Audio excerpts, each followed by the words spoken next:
তারিখ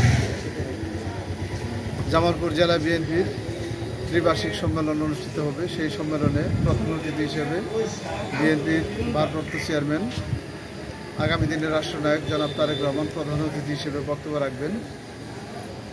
জামালপুরের জেলা বিএনপি সম্মেলনকে কেন্দ্র করে শ্বাসরাজ রব সাজসজ্জা চলছে। সারা শহরে জেলায় ফেস্টুন গেট সাজে সজ্জিত হয়েছে।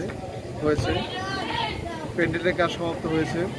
আমরা বিশ্বাস করি 23 তারিখে সুষ্ঠু সুন্দর সম্মেলনের মধ্য দিয়ে জেলা বিএনপির সম্মানিত সভাপতি জনাব ফরিদুল কবির তালুকদার পুনরায় সভাপতি হবেন এবং অ্যাডভোকেট শাহ মোহাম্মদ ওয়ারেস আলী মামুন পুনরায় সাধারণ সম্পাদক হিসেবে নির্বাচিত হবেন।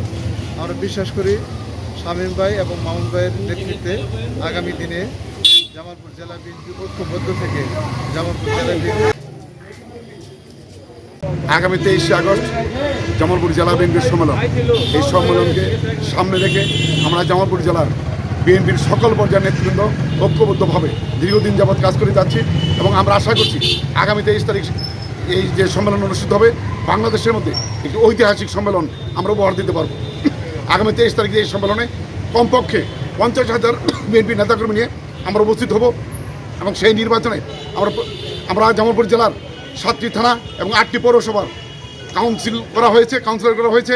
মোট 1515 জনের যে কাউন্সিল, এই কাউন্সিলের মাধ্যমে নেতৃত্ব উঠে আসবে। আমরা জামালপুর জেলার সম্মানিত সভাপতি যারা ফরিদুল কবির তালুকদার শামীম এবং জামালপুর জেলার সম্মানিত সাধারণ সম্পাদক আমাদের জামালপুরবাসীর সকলের প্রিয় নেতা অ্যাডভোকেট শাহ মোহাম্মদ ওয়ারেস আলী মামুনের নেতৃত্বে ঐক্যবদ্ধ ছিলাম, ঐক্যবদ্ধ আছি এবং আগামী দিনেও ঐক্যবদ্ধ থেকে নির্বাচন নিয়ে আমরা জামালপুর জেলার 5টি আসন নিয়ে আমরা বিজয়ী করার লক্ষ্য নিয়ে আমরা কাজ